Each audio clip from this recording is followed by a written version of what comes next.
Hi, everybody. This is Saad for the Sad Truth.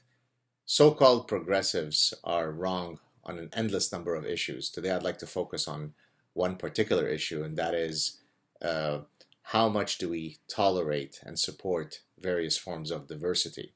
Some of you may have seen my invited lecture that was held at the University of Ottawa a few months ago, where I uh, talked about diversity in the context of political diversity on campuses. I referred to a study that was done, I think, in 2005, where the researchers found that across disciplines there was a 5-to-1 ratio of Democrats to Republicans when it comes to professors, and in some disciplines, say sociology, it was as high as 44-to-1.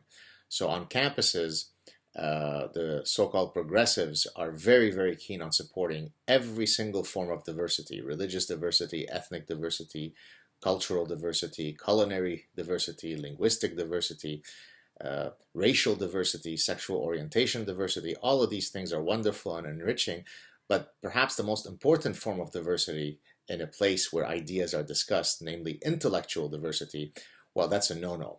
We all have to exactly believe the same thing, espouse the same positions, because otherwise you're a Nazi bigot. Thomas Sowell has a very, very famous, wonderful quote on exactly this issue, which I've previously quoted, but let me quote it again here.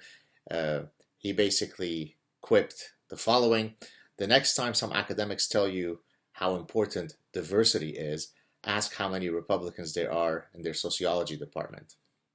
Wonderful, succinct, to the point. Uh, so first, to begin with, when it comes to intellectual diversity, the so-called progressives seem to be dead set against it.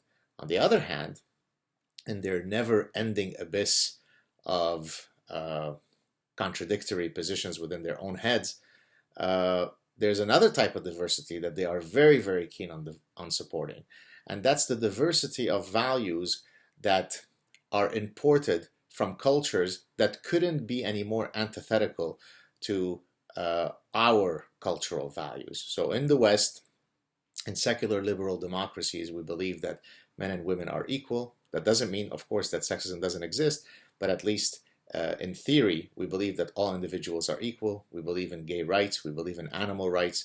We believe that religious minorities have the same rights as everybody else. We believe that non-believers have the same rights as everybody else. We believe in freedom of speech and freedom of thought and freedom of conscience and freedom of assembly, and all of these wonderful freedoms, and reproductive freedom and academic freedom and artistic freedom. There are cultures that perfectly are antithetical to all of the things that I just mentioned. And yet, the so-called progressives view this as part of the rich tapestry of diversity that the West is building. So it's not really fair that we only have one hegemonic view of how we should treat Jews, whereby in the West we believe that Jews are equal to everybody else.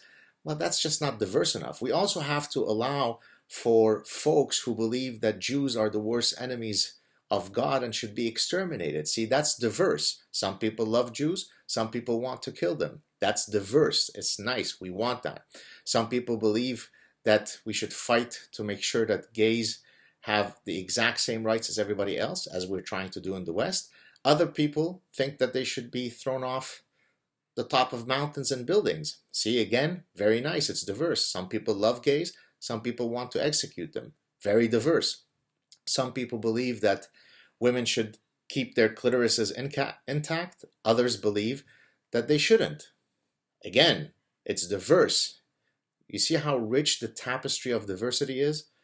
So it is extraordinary that the exact same people who fight against intellectual diversity on Western campuses are exactly the same people who then fight to import millions of people who couldn't be any more different when it comes to every single Western freedom and liberty that defines what it means to be a secular democracy.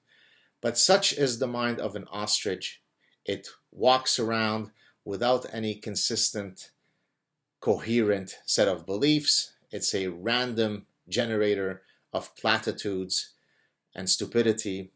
And if we don't wake up from this endless abyss of lunacy, we will go down that abyss to never return from it. So wake up, people. Recognize that what makes the West great is that we do not tolerate fascist, hateful ideologies. Everybody is welcome to the West, irrespective of your background, irrespective of your skin color, as long as you perfectly adhere to our liberties, our values, and our freedoms. We don't have to tolerate any values that are antithetical to those that define who we are as a free people. There you go, people. Get engaged. Don't sit idly. Everybody's got a voice. Talk to you soon. Ciao.